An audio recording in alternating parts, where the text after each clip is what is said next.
The county fair is a long time away from now, but I still have a hankering for something fried and fatty. So I'm making corn dogs tonight. This dog is a knockwurst. I'm not using the conventional hot dogs or something like that. I want something that tastes really great, and I want something that's going to have a little bit more pizzazz to it. So I'm using a knockwurst. You can use pretty much any kind of sausage you want. Some are going to work better than others. Knockwurst. Now, but as you can see, mine's got a hard left hook to it. I don't know that I want that much bend when I'm trying to heat it up. So, let's talk sticks. I'm going to take just a small thin bamboo skewer. And because it is thin, I'm going to try and run this up because I want a straighter dog. Okay? Doesn't have to be perfect, but I just want it straighter. And then I'm going to cut off most of the stick. So I'm just going to do that for each one. Now my dogs are a lot straighter. I need to heat these up. They're already cooked, but I don't want to put the cold dog in the batter and just directly into the fryer. So I want to have something that's got a little bit of heat to it, just something that's got it warm. I'm just going to cook those at a relatively low temperature while I put everything else together. Dry ingredients first. I'm going to do 1 1/4 cups flour. Then the star of this particular show, that's pretty close to perfect. 1 1/2 cups cornmeal. 1/4 cup of sugar. Tablespoon of baking powder. 1/4 teaspoon of salt. Small amount. And just because I like it, I'm also going to add a few dashes of cayenne pepper. That's going to just bring a little heat, a little bit of spice to it. Get that mixed up. Okay, that's good enough. That's all we need. Now, normally I'd be using buttermilk. Guess what I don't have today? That's right, buttermilk. In this case, I don't really need buttermilk, I need soured milk. So the nice thing about that is I can make soured milk. Check this out, I need 1 3/4 cups.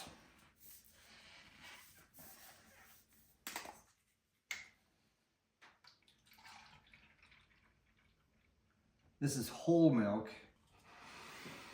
Should I have done this in a different order? Of course I should have, because I'm trying to put a little bit of this into this and then into this. Do you think that's going to go well? Let's find out.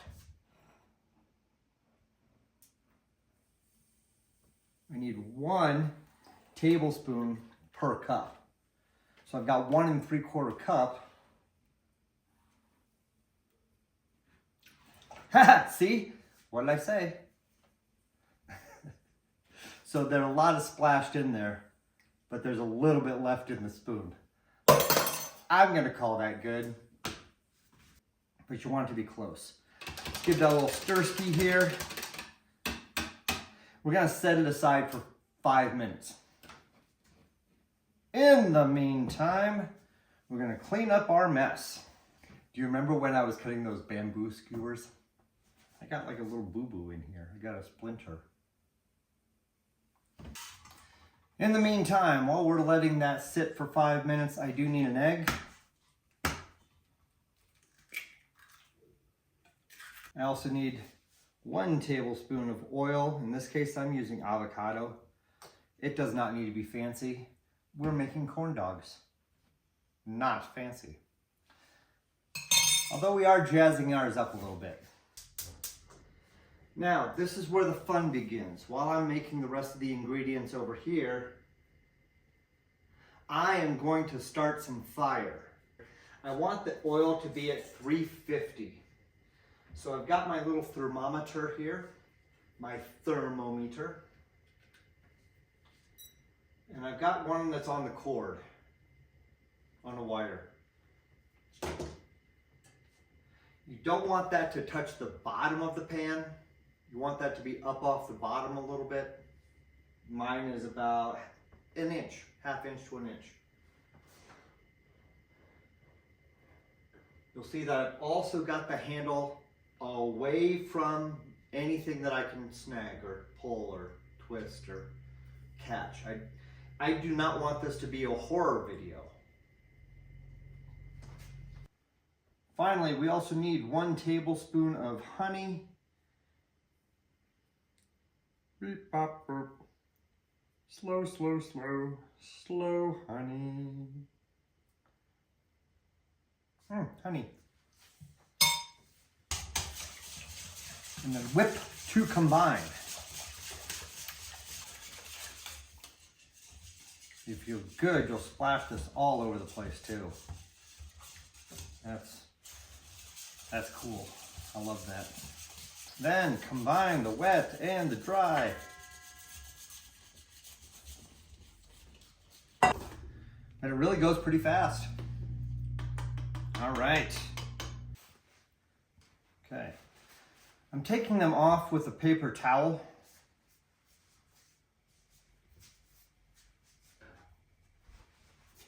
Because that gives me a pretty good opportunity to dry them as well. And they're a little bit warm still. They look gorgeous. I also want to show you, I've got my cooking sheet just to catch everything. I've also got paper towels and the cooling rack. I'm going to keep it above the paper towels so that dripping oil doesn't just soak into the batter after it's cooked. So let's take a look at how we do. Temperature is at 276 right now. Now, this is actually a big enough bowl that I could just throw these in here.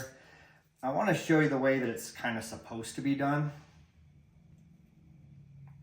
Gosh, that's delicious. It fits in there just perfectly. It also does fit in here, but I really do want to be able to do one thing that's a little bit easier if it's in a glass. Can he do it, ladies and gentlemen? No, he cannot.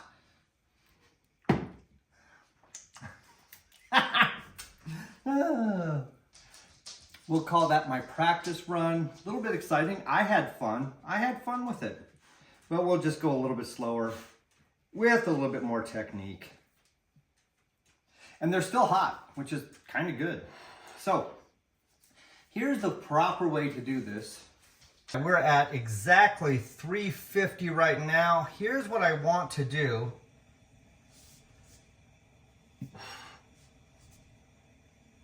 Is when I put this in the glass and take it out, I want to slowly turn it so that it's got an even coverage everywhere.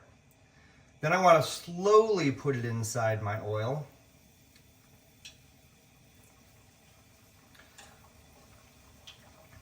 So that it cooks just a little bit on the way down.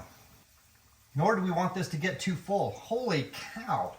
We also have batter everywhere. We don't want that. And I think my dog is done. Gotta be careful, you don't want to spill here. And we set that over on the pan. Okay, so we got another one here. Again, we push it down into the glass. We pull it up, twisting as we go, pulling it out. Slowly ease it into the hot oil. We're doing one at a time because this is a full pan, and just in case, I got this thing handy. Hey, while we're doing this, here's the ingredients. Here's the utilities. Here's the utensils. Big Food from a Tiny Kitchen has all the measurements, so go there. All right, good, it's bubbly, I love this. Let's get the next one ready. In with a twist. Pump it up, out with a twist. Truly a thing of beauty. It's working like a champ. Keeping an eye on the thermometer. Keeping an eye on the thermometer.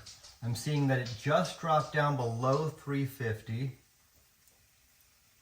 So I'm turning the heat up just a touch. Sometimes a corn dog is just a corn dog. Back into the batter. Give this one a swirl. Ooh.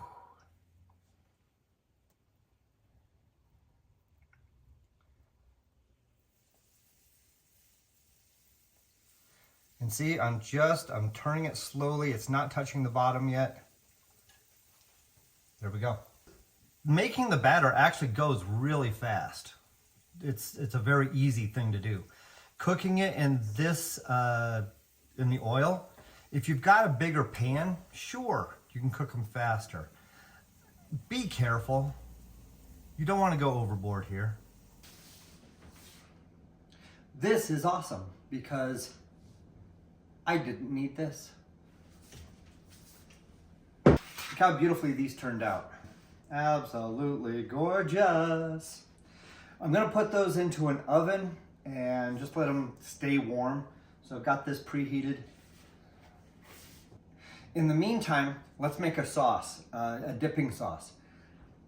Now, I know a lot of you are gonna ask, Matt, why aren't you giving us measurements? I don't know. I'm gonna have to measure this after the fact, so bear with me here. These are my ingredients. This is what I'm working with today. First things first. That looks like 3 tablespoons of a Dijon mustard.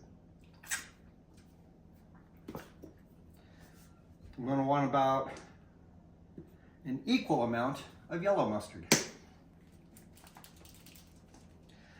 I love QP mayonnaise. You can get this at the Asian market. And that's about 1 tablespoon. I'm adding soy sauce. I like a little bit of umami, and that's gonna add some salt into the equation as well. That's probably 2 tablespoons. No, that's about 2 teaspoons of soy sauce. And then honey. And that's probably right there, 2 tablespoons of honey. Now, the way you can test if it's good is your taster.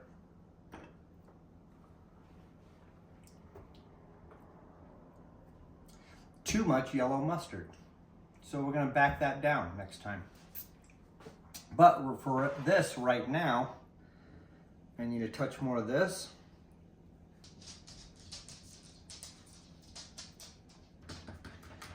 Now you can use this as a taster because I'm positive you've been washing your hands the entire time. And you're probably doing this for friends and loved ones who might be willing to lick a finger for you. But if not, use a spoon, a tasting spoon.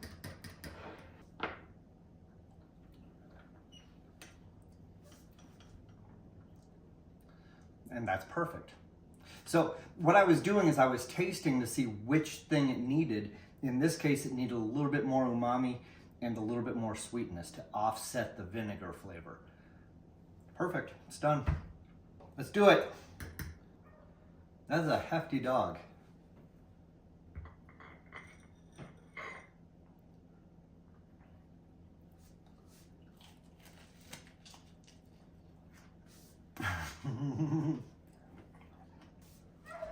That is better than any hot dog hoped to be. That knockwurst has got a much deeper, richer flavor. It's something unbelievable compared to a hot dog. And it's got just a little bit of crunch because of that outer skin. It's exactly what it's supposed to be. This is amazing. And this really could go on a hot dog or any other dog. Crispy on the outside. So tender on the inside. It's a thing of beauty. I mean, this is, mwah. I'm just gonna stand here and admire it for a moment because this is amazing. Yeah! Thank you. Have a great night. We'll talk to you real soon.